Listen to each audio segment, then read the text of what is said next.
परवाह देश की में बात उस युद्ध की जिसका आटमी रूपांतरण होता दिख रहा है। यह है रूस और यूक्रेन युद्ध। पुतिन और उनकी सेना पिछले एक हफ्ते से जो कुछ कर रही है उससे न सिर्फ यूक्रेन पर बल्कि पूरे यूरोप पर एटमी खतरा मंडाने लगा है।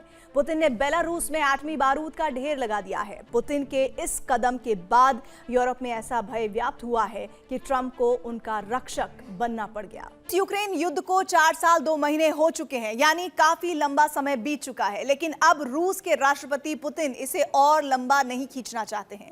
व्लादिमीर पुतिन चाहते हैं कि यूक्रेन में रूस के जो भी लक्ष्य हैं उन्हें जल्द से जल्द पूरा किया जाए ताकि रूस अपने दूसरे बारूदी मिशन को लॉन्च कर सके।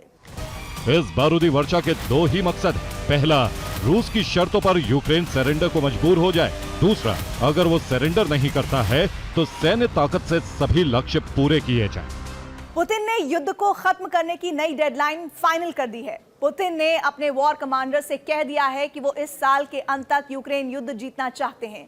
यूक्रेन अगर सरेंडर करता है तो ठीक है, वरना सभी लक्ष्य जबरदस्त हमले कर हासिल कर लिए जाएंगे। पुतिन के टारगेट पर सबसे पहले वो देश हैं जो न सिर्फ यूक्रेन को खुलकर मदद दे रहे हैं बल्कि युद्ध की आग को लगातार भड़का रहे हैं। ऐसे देश हैं Britain, France, Poland, Germany, Estonia, Latvia और लिथुआनिया। माना जा रहा है कि यूक्रेन के बाद पुतिन सेना के टारगेट पर यही देश होंगे।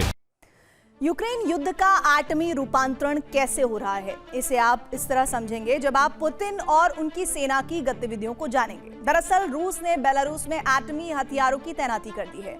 पुतिन ने जो तैनाती की है वो मल्टी न्यूक्लियर वॉरहेड की है और बेलारूस में रूस पहले ही ऑर्शनिक मिसाइलों की तैनाती कर चुका है। रूस और बेलारूस की न्यूक्लियर फोर्स मिलकर हमले का अभ्यास कर रही हैं।